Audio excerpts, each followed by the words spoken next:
স্বজনদের সঙ্গে ঈদ আনন্দ ভাগাভাগি করতে রাজধানী ছাড়ছেন মানুষ।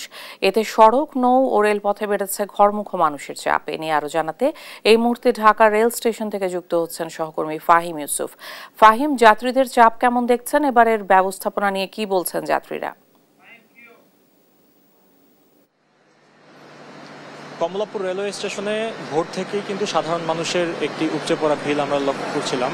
বিশেষ করে যারা অনলাইনে টিকিট কাটতে পারেননি, অনলাইনে বেশিরভাগ টিকিট, শতভাগ টিকিট বিক্রি হলেও অধিকাংশ মানুষই কিন্তু অনলাইনে টিকিট পাননি। কারণ টিকিটের যে আসনের যে ধারণ ক্ষমতা সেটি কিন্তু মানুষের তুলনায় অনেকখানি কম। তো এজন্য সাধারণ মানুষ অনেকেই তারা স্ট্যান্ডিং টিকিট কাটছেন।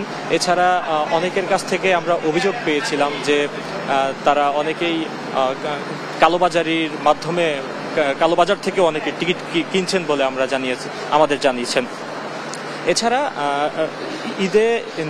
ঈদযাত্রা নির্বিঘ্ন করতে কিন্তু রেলওয়ে কর্তৃপক্ষ কয়েকটি স্পেশাল ট্রেনের ব্যবস্থা করেছে। তারা আমাদের জানিয়েছিলেন যে 10টি স্পেশাল ট্রেনের মাধ্যমে ঈদের আগে এবং পরে মোট 9 দিন একটি সেবা দিবেন তারা। এছাড়া ঈদযাত্রাকে দ্রুতগামী করতে কিন্তু কমলাপুর রেলওয়ে স্টেশন থেকে যে সকল ট্রেনগুলো ছেড়ে যাবে সেগুলো বিমানবন্দর স্টেশনে থামবে না বলেও তারা জানান, শুধুমাত্র যাতে ট্রেন ছাড়তে যাতে বিলম্ব না হয় সেজন্য। পাশাপাশি আমরা যাত্রীদের থেকে কথা বলে যেটি জানতে পারলাম যে তারা বলল এখন পর্যন্ত তারা তেমন কোনো ভোগান্তির শিকার হননি। ট্রেনগুলো নিয়মিতই ছেড়ে যাচ্ছে, এখন পর্যন্ত শিডিউল বিপর্যয়ের মতো কোনো ঘটনা ঘটেনি। পাশাপাশি অনেকে অভিযোগ করলেন যে ট্রেনের ভিতরে অনেকেই, বিশেষ করে ট্রেনের সাথে সংশ্লিষ্ট যারা রয়েছে তারা অনেকেই টিকিট ছাড়া অনেকেই টিকিট দিয়ে দিচ্ছেন, সেটি অনেকটা কালোবাজারির মধ্যেই পড়ে। এছাড়া তেমন কোনো অভিযোগ এখানে আমরা পাইনি। সার্বিকভাবে ট্রেন যাত্রা এখানে নির্বিঘ্নই ছিল। এছাড়া ট্রেন যখন টার্মিনালে যাত্রীরা ঢুকেন সেখানে কিন্তু একটি কড়া নিরাপত্তা দেখতে পাচ্ছিলাম। আইন শৃঙ্খলা বাহিনী সেখানে বেশ তৎপর রয়েছে। আইন শৃঙ্খলা বাহিনী, র্যাব, পুলিশ এবং এপিবিএন এর সদস্যরা কিন্তু সেখানে ছিলেন এবং সকাল থেকে যেটি দেখছিলাম যে ম্যাজিস্ট্রেট কিন্তু সরাসরি এসে এখানে তদারকি করছেন সার্বিক যে নিরাপত্তা সেটি নির্বিঘ্ন রাখতে। এছাড়া কমলাপুর রেলওয়ে স্টেশনের স্টাফদের সঙ্গে কথা বলে আমরা যেটি জানতে পারি যে এখন পর্যন্ত কোনো ট্রেন অতিরিক্ত সময় টার্মিনালে অপেক্ষা করেনি। সবগুলো ট্রেনই কিন্তু এদিক সেদিক করে মোটামুটি 5 থেকে 6 মিনিটের মধ্যেই ছেড়ে যাচ্ছে নির্দিষ্ট টাইমের। এর থেকে বেশি বিলম্ব করছেন না তারা। এছাড়া ঈদযাত্রায় কিন্তু ঘরমুখো মানুষের একটি অতিরিক্ত চাপ থাকায় অনেকে সঠিক সময়ে এসে কিন্তু যে নির্দিষ্ট ট্রেনটি সেটি ধরতে পারেন না। সেই ক্ষেত্রে তারা আমাদের জানান যে পরবর্তী ট্রেনে যারা পূর্বে টিকিট কেটেছেন তাদেরকে পরবর্তী ট্রেনে কিন্তু পাঠিয়ে দেওয়া হচ্ছে তাদের নিজ গন্তব্যে। এছাড়া এখানকার যে সার্বিক পরিস্থিতি আমরা এখন দেখতে পাচ্ছি যে যাত্রীরা খুব ভোর থেকে এখানে অপেক্ষা করছেন শুধুমাত্র তাদের নির্দিষ্ট গন্তব্যে যাওয়ার জন্য। এই মুহূর্তে আমরা এখানে দেখছি যে একটি ট্রেন ইতিমধ্যে এসে পড়েছে। এই ট্রেনগুলো কিন্তু এখানে বেশিক্ষণ অপেক্ষা করছে না, ট্রেনগুলো আসছে, এসে কিন্তু আবার কিছুক্ষণের মধ্যেই যাত্রীদেরকে নিয়ে আবার রওনা দিচ্ছে। অন্য সময়ের তুলনায় কিন্তু এবারের পার্থক্য এটি যে কোনো ট্রেন এখানে বিশ্রাম নিচ্ছে না। তারা ট্রেনগুলো এখানে দাঁড়ানোর পরই যাত্রীরা নামার পর যে ফিরতি যে যাত্রী রয়েছে তাদেরকে উঠিয়ে তারা একদম সময় মতো এখান থেকে ট্রেনগুলো ছেড়ে যাচ্ছে। পাশাপাশি যাত্রীদের অনেকের মধ্যে একটি উদ্বিগ্নতা লক্ষ্য করা যাচ্ছিল যে তারা বলছিলেন ফিরতি ট্রেনের যে টিকিট সেটি কাটতে পারছিলেন না অনেকেই। যারা যাওয়ার টিকিট পেয়েছেন তারা অনেকেই কিন্তু আসার টিকিট পাননি এখন পর্যন্ত। তারা বলছেন যে অনলাইনে সার্ভার জটিলতায় অনেকেই টিকিট পাচ্ছেন না।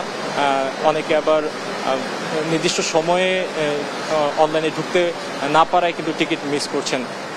কমলাপুর রেলওয়ে থেকে জানানো হয়েছিল এবার কিন্তু সার্ভারে অতিরিক্ত ব্যবস্থা নিয়েছিলেন তারা, যে ব্যবস্থার মাধ্যমে সার্ভার যাতে জটিলতা না ভুগে সেটি করবেন, কিন্তু যাত্রীদের থেকে কিন্তু তেমনটি আমরা দেখতে পাচ্ছি না। তারা আমাদের জানান যে এখানে অনেকটাই কিন্তু সার্ভার জটিলতায় ভুগছেন এবং অনেকে বলছেন, অনেকে এমন অভিযোগও করেছেন যে সার্ভারে আগে থেকে টিকিট বিক্রি হয়ে যেতে পারে, যে জন্যই হয়তো তারা টিকিটটি, তাদের যে কাঙ্ক্ষিত যে টিকিট সেটি পাচ্ছেন না।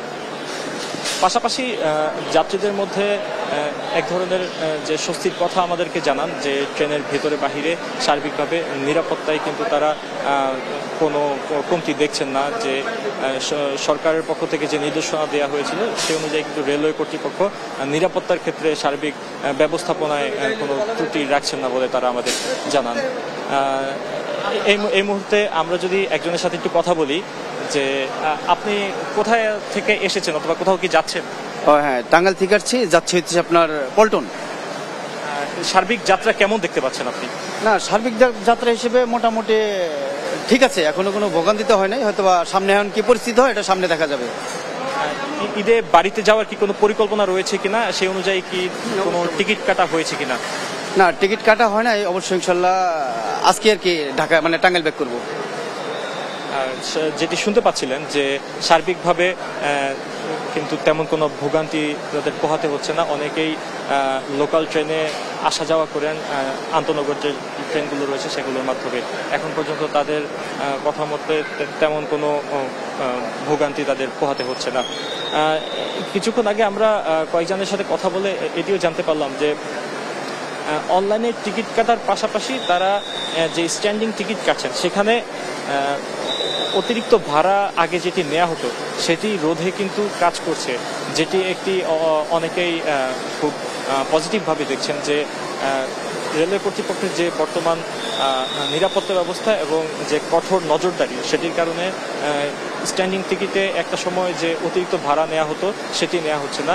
স্ট্যান্ডিং টিকিটটি যে ইলেকট্রনিক মেশিন রয়েছে সেই ইলেকট্রনিক মেশিনের মাধ্যমে দেওয়া হচ্ছে এবং যতটুকু ভাড়া সেই গন্তব্য অনুযায়ী ততটুকু ভাড়াই কাটা হচ্ছে। এছাড়া কমলাপুর রেলওয়ে স্টেশনে সার্বিক যে যাত্রা, এখানে তেমন কোনো গুরুতর কোনো অভিযোগ আমরা এখন পর্যন্ত পাইনি। তাদের যাত্রীদের ভাষ্যমতে এখন পর্যন্ত সবকিছুই তারা স্বাভাবিক দেখছেন। এই ছিল কমলাপুর রেলওয়ে স্টেশন থেকে সর্বশেষ।